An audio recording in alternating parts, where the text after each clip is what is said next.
tout était parti par une manifestation plutôt pacifique qui a rassemblé 3000 personnes, 3000 gilets jaunes et qui sont arrivés ici devant la préfecture du Puy-en-Velay. Et vous le voyez ce soir, c'est un petit peu un champ de bataille que nous avons devant nous, avec une préfecture, vous l'avez dit, qui a été en partie incendiée.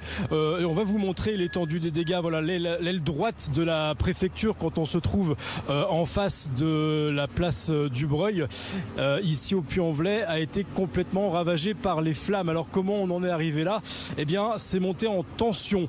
La manifestation du matin était encadrée par des agriculteurs, par des tracteurs. Tout se passait très bien.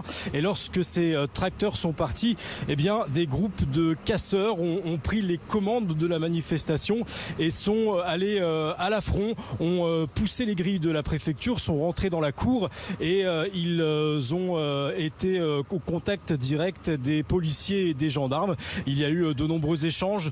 Des projectiles ont été lancés. Vous le voyez sur les images de Thomas Couder. On a carrément lancé des poteaux. Il y a des barrières de sécurité qui ont été lancées sur les grilles de la préfecture. Alors qu'il est, c'est l'heure du nettoyage ici dans les rues. Les manifestants sont repartis. Le calme revient dans le quartier. Mais en tout cas, les stigmates sont bien présents.